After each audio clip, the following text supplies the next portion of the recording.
Geliefdes, goeiemôre aan almal. En baie welkom by die 4de diens van ons Pinksterreeks. En ek moet sê ek is baie beïndruk met elkeen van julle dat julle hierdie koue vanoggend aangedurf het en almal hier is. Ek het glad nie verwag dat ons so baie gaan wees nie, maar wat 'n wonderlike geleentheid, geliefdes, waar ons weer net weer bietjie kan besin, kan nadink oor die wonder van die Gees. Dominee Braam, die vorige erediens was 'n wonderlike diens oor die gawes van die Gees. Vandag gaan ons nou 'n bietjie stil staan by die vrug van die Gees en wat dit ons ook toe in staat stel vandag en hoe dit ons bemagtig en kragtig om hierdie wêreld ook so in te kan beweeg. So geliefdes, op hierdie koue oggend, kom ons word stil en ek begin vanoggend se erediens deur vir ons almal te bid. Here, dankie dat ons van ver af hier in U huis teenwoordig kan wees. Dat ons nie net as vriende hier kan instap nie, maar as familie in U naam, die prys wat U betaal het aan die kruis, deur U bloed wat U opgeoffer het. Dankie dat ons kan behoort. Dankie dat ons verlossing niks te doen het met ons eie vermoëns, ons eie verdienste nie, want dan sou ons lankal al verlore gewees het. Maar dat dit alles afkomstig van U genade en U liefde is, U kruisdood. Daarom prys ons U naam. Daarom leef ons 'n lewe in dankbaarheid. Probeer ons ook so dat die Gees wat ons kom bemagtig, wat ons krag kom gee, dat dit ons kan gebruik in hierdie wêreld. Here, daar waar donkerte om elke hoek en draai ons onderkry, ons sekerheid, ons baie ook so moeilik maak. Weet ons, my Here, U is altyd teenwoordig. Ons het 'n tempel van U Gees geword en daarom leef U Gees nou permanent binne ons.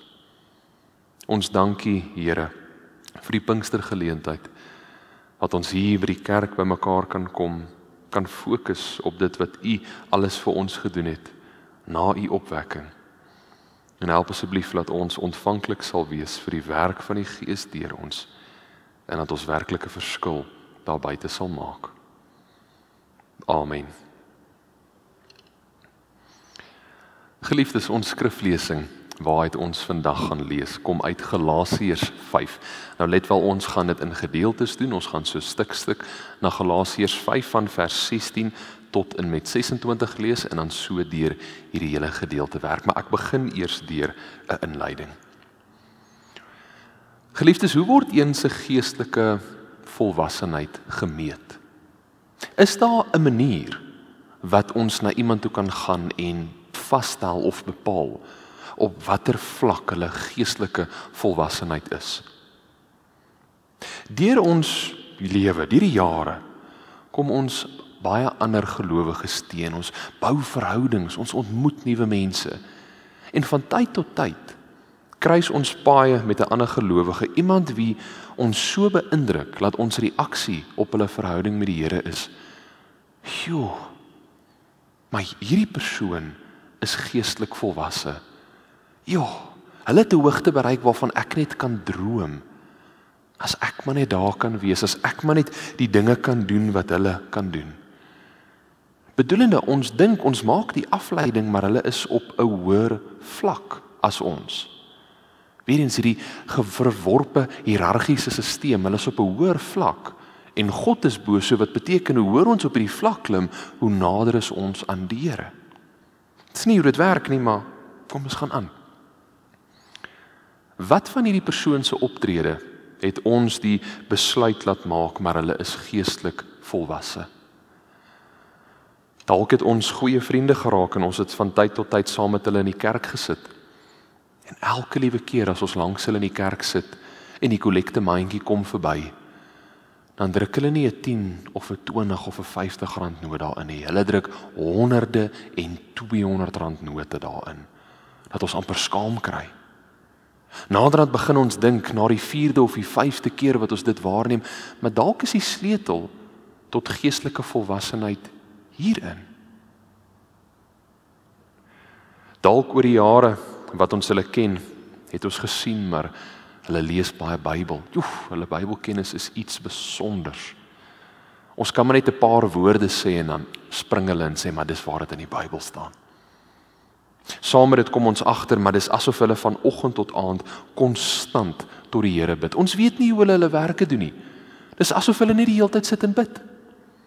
En as daar 'n funksie by die kerk is, geliefdes, dan is hulle daar. Elke liewe keer, hulle is voor die koster daar en hulle loop na die koster. Nou daar by die gemeente waar ek groot geword het ons altyd gespot, want daar was so 1 of 2 mense wie ons altyd gesê het, maar julle het nie nodig om ver huis toe te gaan nie, sommer net daar agter die konsistorie, dis mos waar julle bly, want hulle was by elke liewe funksie van die kerk gewees. Dalk het ons die afleiding gemaak en gedink, maar dit is hoekom hulle so geestelik volwasse is. Oor hulle bereidwilligheid, oor hulle toewyding aan die kerk en aan die woord. Dalk het ons op 'n ander stadium saam met hierdie persoon wie ons as geestelik volwasse beskou, het ons saam met hulle die sendingsveld inbeweeg. En daar in die sendingswêreld het ons met ons eie oë gesien hoe hulle 'n wonderteken in die naam van die Here gedoen het. En soos hulle in Engels sê, toe seal dit die deal. Toe weet ons, maar hulle is geestelik volwasse. Kyk tot wat is hulle in staat, hulle kan wondertekens in die naam van die Here doen. Geliefdes, hierop wil ek antwoord en sê, geestelike volwassenheid word nie altyd gemeet deur die uiterlike tekens nie. Geestelike volwassenheid word nie bepaal deur die hoeveelheid keer wat ons die Bybel al van begin tot einde deurgelees het, of die hoeveelheid geld wat ons vir die kerk gee, asof die Here 'n boek hou, daar bo in die hemel. Vir elkeen van ons het hy so 'n boekie, en as dit Sondag kom en sê, okay, kom ons kyk, hoeveel gaan vandag gegee word? Oef, bietjie minder as laas. Ag, die maand was bietjie moeilik, dis te verstaan. Nee. Geestelike volwassenheid word ook nie bepaal deur die hoeveelheid wondertekens wat ons al in die naam van die Here mee gehelp het nie. Maar eerder in of ons harte verander het en of ons harte besig is om te verander volgens ons toewyding aan God. Geestelike volwassenheid is nie altyd sigbaar vir die mense rondom nie. Geestelike volwassenheid is 'n teken van die Gees wat 'n vaste woning in ons gevind het. En ons wat op 'n daaglikse basis al hoe meer en meer begin oorgee aan die Gees wat deur ons werk. En geliefdes, dit is presies wat ons in Pinkster leer. Dat die Gees is met ons. Nie net 'n paar ure van 'n dag nie. Afhangende van by watter kerk 'n mens is, kan 'n mens totaal en al 'n ander boodskap kry. Baie kerke daar buite het hierdie hele ritueel voordat die diens begin, dat die predikant of die pastoor of wie ook al voorstaan, die Gees eers moet roep. En na 5 of 10 minute se konstante geroepery, dan is die Gees eers binne. Dan het die Gees ons kom vul. Nee. Die woord is duidelik, die Gees het 'n vaste woning in ons kom kry. Die Gees is konstant en betrokke by almal ons, nie net om ons toe te rus tot bediening nie, nie net om ons te bemagtig tot getuies nie, maar om ons karakter te laat groei, ons karakter te laat verander, dat dit al hoe meer en meer ooreenstem met die van Jesus sin toe hy hier op aarde was. En die manier hoe dit gebeur, is nie deur groot gebeurtenisse wat aandag op onsself trek nie. Dit is nie deur ons geloofsoptredes wat ander mense se oë laat trek nie. Maar eerder deur dit wat agter geslote deure gebeur. Daar waar ons en die Here 1 tot 1 sit en ons harte aan hom oopmaak. Ons tema vir vandag, die vrug van die Gees, 'n nuwe lewe. Ons gaan 'n bietjie stil staan by die Heilige Gees wat ons kom hernie, 'n nuwe ingesteldheid by ons kom kweek, 'n nuwe begeerte en uiteindelik 'n nuwe karakter in God, wat al hoe meer en meer soos die van Jesus Christus sin lyk. Of in ander woorde, daar waar die Gees van God woon, outomaties gaan daar vernuwing en verandering plaasvind. Dit is die krag van die Gees. Nie net 'n gedragsverandering nie, maar 'n hartsverandering.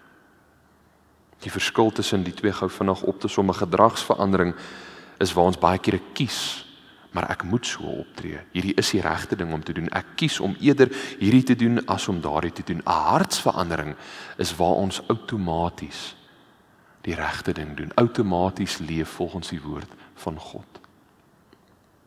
Geliefdes, kom ons delf saam in Galasiërs 5 in en ons ontdek hoe die Heilige Gees besig is om met ons te werk, hoe die Heilige Gees ons versterk om teen die vlees te kies en ons so te kom vernuwe en verander. Die eerste punt waarna ons kyk, daar is 'n stryd tussen vlees en gees. Ek lees vir ons die eerste paar verse van Galasiërs 5, vers 16 tot 18. Wat ek bedoel is dit: laat julle steeds deur die Gees van God beheers word. Dan sal julle nooit soeg voor begeertes van julle sondige natuur nie. Wat ons sondige natuur begeer, is in stryd met wat die Gees wil. En wat die Gees wil, is in stryd met wat ons sondige natuur begeer. Hierdie twee staan lynreg teenoor mekaar. En daarom kan julle doen wat julle graag wil, of kan julle nie doen wat julle graag wil nie. Maar as julle deur die Gees laat lei, staan julle nie meer onder die wet nie. Paulus begin hierdie gedeelte met 'n opdrag. Baie kortliks opgesom, hy moedig die gemeente van Galasië aan, maar leef volgens die Gees. Laat die Gees julle gedrag bepaal. En wanneer julle dit doen, dan sal julle nie meer soeg vir julle begeertes vir waartoe die vlees julle lei nie. Die Gees en die vlees is twee uiterste pole wat konstant besig is om teen mekaar te bots. Twee magte wat konstant beklei en ons as gelowiges is in die middel van hierdie twee. Daar's klomp verskillende maniere hoe ons die Gees en die vlees kan opsom om dit beter te verstaan. Ek wil dit as volg opsom. Die vlees aan die een kant word verteenwoordig deur die ek, die ego, dit wat ek wil hê. Die bevordering van die individu, die gejaagdheid van selfbevordering, sonder om enige iets of enige iemand anders rondom ons in ag te neem. En geliefdes, moet my asseblief nie verkeerd verstaan nie, ek probeer nie sê die Bybel is gekant teen enige bevordering nie. Nee, ons groei, ons bevorder in ons werk, ons persoonlike lewens. Die Bybel ondersteun dit. Wat die Bybel teen is selfbevordering ten koste van ons naaste, ten koste van ons medegelowiges. Daar waar die ego so groot geword het, laat ons bo oor ons medegelowiges trap. Laat ons hulle as trappies gebruik om onsself te bevorder. Dit is waarvoor die vlees staan. Die Gees aan die ander kant is waar ons die teenwoordigheid van God, die krag van die Heilige Gees toelaat om ons mee te vul en deur ons te werk, sodat ons die groter gemeenskap in Christus kan oplig. Die skynbare verskil tussen die twee, vlees bevorder die individu, die Gees bevorder die gemeenskap in God. Wanneer ons nie meer vir ons as individue leef nie meer vir die ego nie, maar dat ons sal streef om eerder ons medegelowiges op te tel. Laat ons as 'n familie ons laste saamdra. En geliefdes, dis eintlik 'n toets wat ons kan toepas as ons by ander gemeentes of waar ook al ons is baie vinnig wat 'n mens kan agterkom, wat word bevorder in daardie kerk. As voorbeeld, as 'n mens na hierdie groot megakerke gaan kyk, Dominee Braam het nou kortliks daarna verwys uit die Gees of die gawes van die Gees. Maar as ons na baie van hierdie groot megakerke gaan kyk, is dit baie maklik om agter te kom. Wat word bevorder in daardie gemeente? Word daar konstant oorgedra, maar doen hierdie, doen daardie, doen dit, en dan sal die individu bevorder word? Of ons leef as 'n familie in Christus en ons moet gesamentlik opgelig word. Dit is baie vinnig om raak te sien, wat verkondig 'n kerk? Die vlees of die gees? En geliefdes, hierdie stryd, hierdie botsing tussen hierdie twee uiterstes, baie keer as ons die Bybel lees en ons lees van sulke tipe dinge, dan dink ons maar dis metaforiese taal, dis groot teologiese woorde van iets wat in 'n ander dimensie afspeel. Ons hoef nie daaroor te bekommer nie. Nee. Geliefdes, dit is 'n daaglikse realiteit in ons lewens waarmee elke liewe een van ons gekonfronteer word. Ons almal ken die spanning, of kan met die volgende woorde vereenselwig. Ons het dit dalk nog net nie 'n naam gegee nie, die stryd tussen die vlees en die gees. Aan die een kant word ons geroep om iemand te vergewe. Kom ons sê as voorbeeld, iemand het verkeerdelik teenoor ons opgetree. Hulle het immoreel opgetree en hulle het ons werklik seer gemaak. Die woord van die Here roep ons om hulle te vergewe, net soos wat die Here ons vergewe het. Hoe moeilik dit nou dalk mag wees. Maar aan die ander kant wil ons wraak neem. Aan die ander kant staan ons op en ons sê, maar dit is verkeerd wat hulle gedoen het.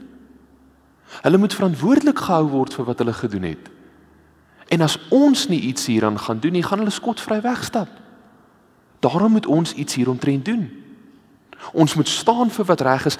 Dit is wat ek wil hê. Ek wil hê hulle moet die pyn voel wat ek beleef het. Dit is net reg. Die Gees lei ons tot vergifnis.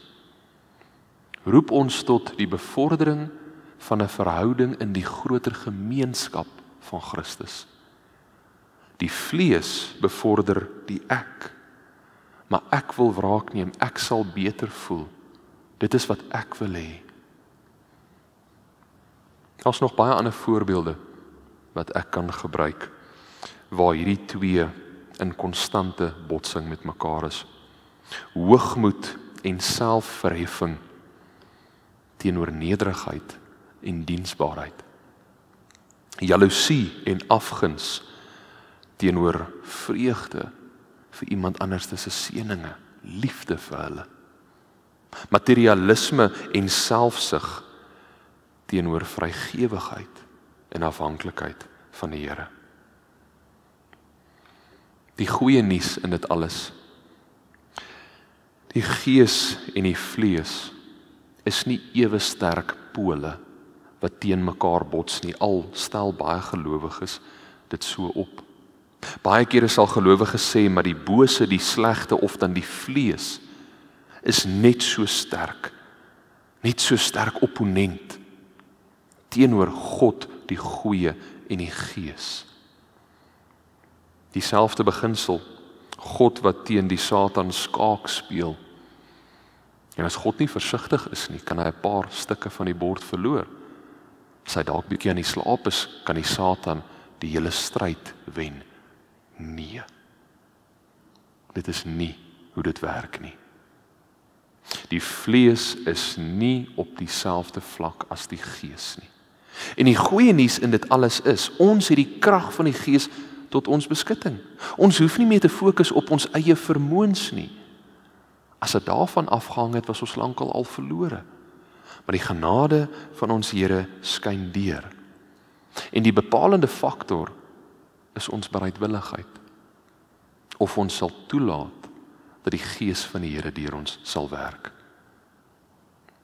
Maar ons moet ook eerlik wees hieroor.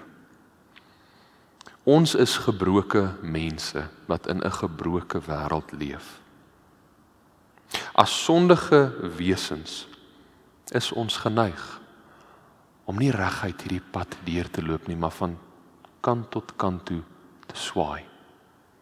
Dan fokus ons op die Gees en die dinge gaan goed en ons is naby aan die Here. En ander kere struikel ons sukkel en ons loop bietjie die vlees se pad. Ons moet nooit dink dat ons perfekte wesens is wat nie 'n voet verkeerd sit nie. Ons moet nooit onder die indruk wees dat daar sogenaamde geestelike leiers of religieuse leiers daar buite is wat nie hiermee sukkel nie. Nee, ons almal doen. En God ken ons, hy sien ons uitdagings en tekortkominge raak. En die goeie nuus is, hy aanvaar dit. En hy verwelkom ons steeds in sy arms in. Maar, net omdat ons struikel, net omdat ons sukkel van tyd tot tyd, moet ons dit nie as 'n verskoning gebruik, om nie ons beste te probeer, om in elke moontlike situasie die gees bo die vlees te kies nie. Die tweede punt van vanoggend se erediens, die werke van die vlees, 'n lewe buite die gees. Ons lees die volgende gedeelte saam, Galasiërs 5, vers 19 tot 21. Die praktyke van die sondige natuur is algemeen bekend. Onsedelikheid, onreinheid, losbandigheid, afgodsdiens, towery, vyandskap, haat, naaiwer, woede, rusies, verdeeldheid, skeuring, afguns, dronkenskap, uitspattigheid en al dergelike dinge. Ek waarsku julle soos ek al vroeër gewaarsku het, wie hom aan sulke dinge skuldig maak, sal nie die koninkryk van God as erfenis verkry nie. Voordat Paulus by die pragtige gedeelte uitkom, die vrug van die gees, die transformerende krag van die vrug van die gees, waarsku hy eers die gelowiges in Galasië oor hoe lyk iemand wat nie volgens die gees leef nie? Hoe lyk iemand wat doelbewus die vlees kies? En die rede waarom Paulus hulle hierteen waarsku, as ons gaan kyk na die konteks, die agtergrond van die gemeente in Galasië, daar het baie valse leraars daarin beweeg en het allerhande dwaalleer begin verkondig en dit het die gemeentelede te mekaar gemaak. En dit het gelei dat hulle 'n selfgeregverdige wettiese uitkyk op hul verhouding met God gehad het. Nou wat beteken hierdie groot woorde? Baie eenvoudig gestel, hulle het geglo, maar ek kan tot geestelike volwassenheid kom deur my eie vermoëns. Ek kan deur my eie dade goed genoeg wees in die oë van die Here. En dit het gelei dat hulle al hoe meer en meer die vlees begin najaag het. Kyk die fyn lyn wat daar is. Hulle probeer 'n dieper verhouding in die Here kry, maar inteendeel leef hulle die vlees uit. Om terug te kom na hierdie lys, daar mag dalk van julle wees wat soos ek deur hierdie lys gegaan het, gedink het, maar joe, lees bietjie vinniger asseblief. So 'n ongemaklike lys hierdie. Ons wil nou nie hiermee, kom ons lees eerder net vinnig tot ons by die vrug van die gees kom. Dit is pragtig, dit is vertroostend. Hierdie swaar woorde, nee asseblief nie. Die rede hoekom ons dalk so gevoel het is, wanneer ons deur hierdie moeilike gedeelte lees, is dit amper asof 'n spieël voor ons opgehou word. En daar word lig geskyn op waar ons dalk die vlees bo die gees kies. En geliefdes, ons is geneig om meestal op die goeie, die vertroostende elemente van die Bybel te fokus, eerder daarop as al hierdie ander negatiewe dinge, en dit is te verstaane. Die wêreld van vandag is klaargevul met soveel negativiteit. Maar, van tyd tot tyd is dit nodig om die moeilike, die vlees in ons eie lewens te gaan soek, doelbewus die spieël op te hou, en vir die Here te sê, maar Here, help my. Skyn lig op waar ek nog die vlees uitleef en nie die gees nie. Die vlees se werk beskadig die groter gemeenskap in God. Dit vernietig verhoudings en dit trek ons weg van die Here.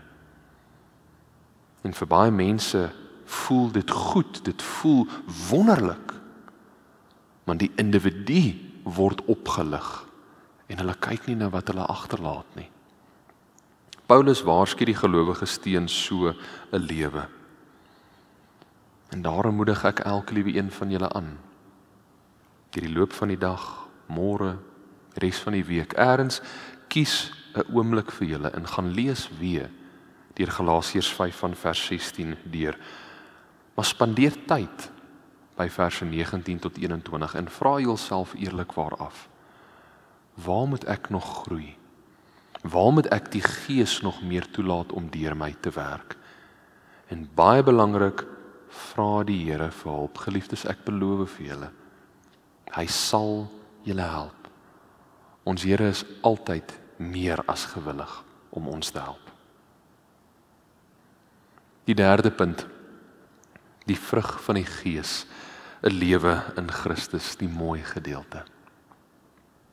Hier kom die teenstelling, maar die vrug van die Gees is liefde, vreugde, vrede, geduld, vriendelikheid, goedhartigheid, getrouheid, sagmoedigheid, selfbeheersing. Pragtig is dit nie. Maar dit is baie belangrik vir my om uit te lig.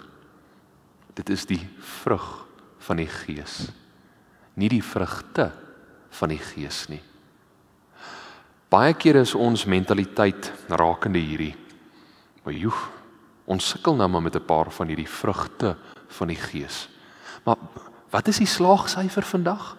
Ek dink ons trek seker al by so 30%. Okay, so as ek so 4 van die vrugte van die Gees uitleef, daar slaag ek. Wonderlik is dit nie. Dan kan ek mos nou maar my lewe aangaan en ek hoef nie enigsins nog te vernuwe of te verander nie. Waarvan praat hulle nou? Ek slaag dan. Geliefdes, jammer as dit julle babbel is, maar ek gaan hom vanoggend bars. Dis die vrug van die Gees, enkelvoud, een geheel, een karakter, een nuwe lewe wat in al hierdie dimensies vorm aanneem. En boonop dit baie belangrik, die vrug van die Gees is nie 'n lys van morele prestasies waarby ons elke dag 'n regmerkie maak nie. Maar die kassier vandag, ons het baie mooi vir hulle geglimlag. Ons het na die tyd vir hulle gesê hulle moet 'n wonderlike dag hê. Ons kan by vriendelikheid en sagmoedigheid ook. Kan ons mos nou 'n regmerkie gaan maak. Ons het dit gedoen. Dis nie hoe dit werk nie. Ongelukkig gebruik baie mense die vrug van die Gees as 'n nuwe wet waarvolgens hulle moet leef. Wat bedoel ek as ek sê 'n nuwe wet? In vers 18 van Galasiërs 5 staan daar: as julle deur die Gees laat lei, staan julle nie meer onder die wet nie. Die beskouing van die wet was iets wat die mense moes doen, moes volhou en daardeur sou hulle self hulle verlossing verower het. Baie mense beskou die vrug van die Gees as dieselfde. Maar ek moet vriendelik wees. Ek moet sagmoedig wees, ek moet nederig wees. En as ek al hierdie goed gedoen het en ek het 'n regmerkie langs almal van hulle gemaak, dan verdien ek my verlossing, dan is ek tog 'n goeie mens. Dis nie hoe hierdie werk nie. Die vrug van die Gees is die resultaat van 'n verhouding met God, waarin sy Gees 'n vaste woning in ons harte kom vind het en ons al hoe meer en meer toelaat dat hy deur ons werk. Kom ons kyk weer na hierdie lys. Liefde. Onselfsugtige, opofferende liefde. Die Griekse woord wat ons hier kry is agape. Die liefde wat Jesus vir ons aan die kruis gewys het. Vreugde. 'n vreugde wat nie gewortel is in ons omstandighede, of 'n vreugde wat gewortel is in die vlees nie, maar 'n diepe blydskap in Christus, wie ons in Christus is. Vrede, 'n ruskans in God se teenwoordigheid aan te kan gryp, om na die voete van ons Here toe te keer en te sê, maar hier is waar ek my batterye herlaai. Geduld, stadig om kwaad te word, eerder te volhard in die verhoudings wat ons met ons medegelowiges het. Vriendelikheid, 'n sagtheid in woord en daad. Goedhartigheid, 'n nuwe lewe gevul met goeie dade. En hierdie goeie dade word nie uitgeleef uit plig nie, maar uit dankbaarheid uit. Getrouheid, om binne 'n gemeenskap as betroubaar, lojaal en standvastig gesien te word. Dat die mense na ons kan kyk en sê, daar's 'n persoon op wie ons kan staatmaak. Sagmoedigheid, ander met begrip te hanteer en nie veroordelend te wees nie. Selfbeheersing, om nie 'n slaaf van een se emosies en drange te wees nie. Geliefdes, al hierdie dra by tot die bevordering van 'n gemeenskap in Christus. En dit lei ons om al hoe meer en meer gelyk te word aan hom.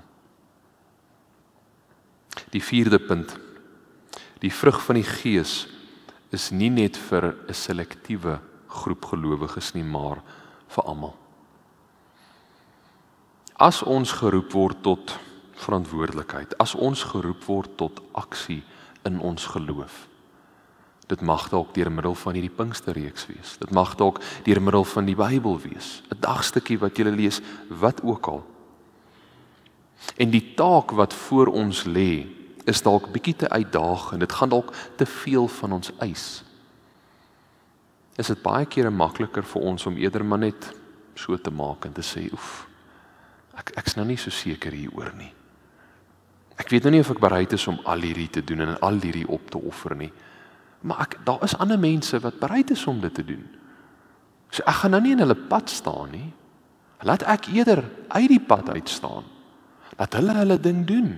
Dis 'n wen-wen situasie op die einde van die dag. Hulle is bereid om meer as ek te doen. Hulle is bereid om meer as ek op te offer. En die Here soek tog mense wie gewillig is, wie deurbraak gaan bring. So laat ek eerder maar net aanskou hoe my medegelowiges 'n verskil maak.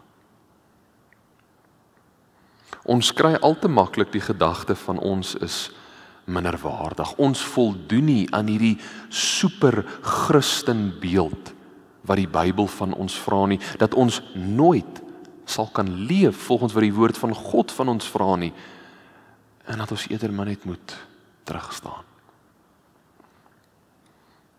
Geliefdes, die vrug van die Gees is nie een of ander geestelike volwasse vlak wat net 'n sekere paar mense tot geroep is nie. Nee. Dit is die normale Christelike lewe waartoe elkeen van ons geroep is. Die Gees is in alle gelowiges. En hy kom verander en vernuwe ons. Onthou, dis pertinent vir my om hierdie uit te lig. Galasiërs 5 praat van die vrug van die Gees. Nie die vrug van ek nie. Nie die vrug van tot wat ek toe in staat is nie. Die vrug van die Gees. En ons almal is gevul met dieselfde Gees. En dit is deur hierdie Gees wat ons toegerus word om sy vrug uit te leef. Die 5de en die laaste punt.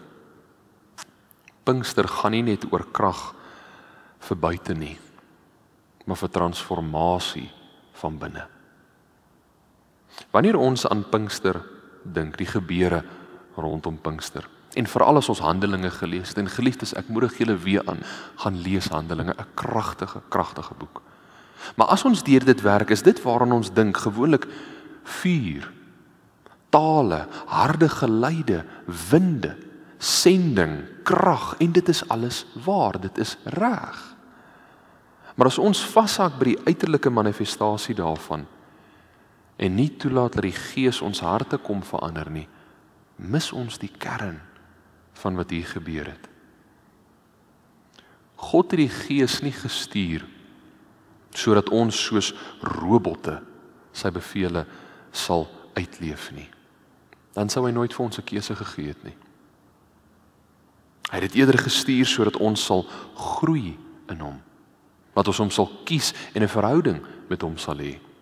Jesus se doel met die disippels was nie net om 'n klomp vreemdelinge bymekaar te maak en soos die Engels sal sê, 'n klomp yes men te kry, wat maar net ja sê vir alles en dit net blindeliks doen nie. Nee. Hy het mense gekry met die doel om hulle te laat groei, dat hulle al hoe meer en meer soos hy sal begin lyk, al hoe meer en meer sal optree soos wat hy gedoen het toe hy op aarde was, deel sal wees van die groter missie van God.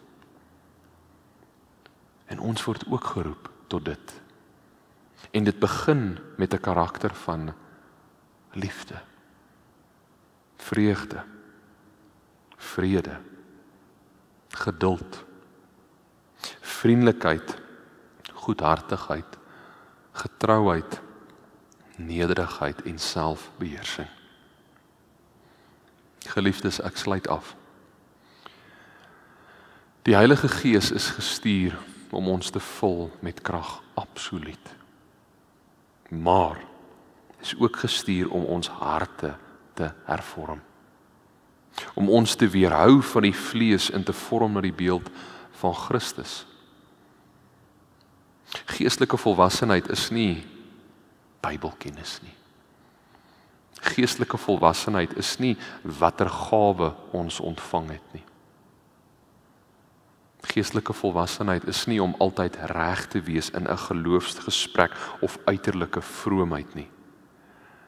Dit is die innerlike groei wat plaasvind deur die Gees wat in ons kom werk.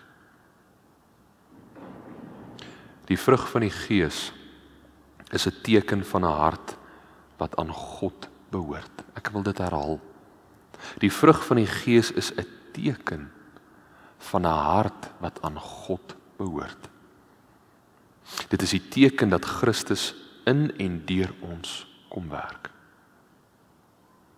Mag ons die vrug van die Gees najaag in alles wat ons doen. Mag ons daarvolgens gevorm en verander word. En mag ons leef vir die groter familie, die groter gemeenskap in Christus. Amen. Ek gee 'n oomblik van stilte.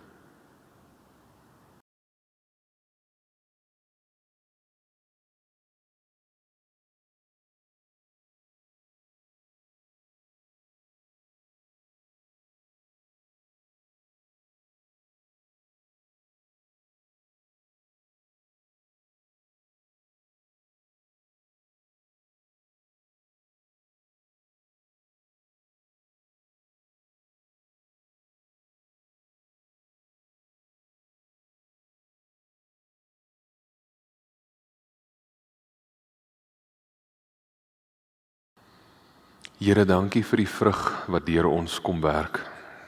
Dankie vir u vrug wat ons kom versterk. Maar ons vra asseblief, Here, dat ons altyd ontvanklik daarvoor sal wees.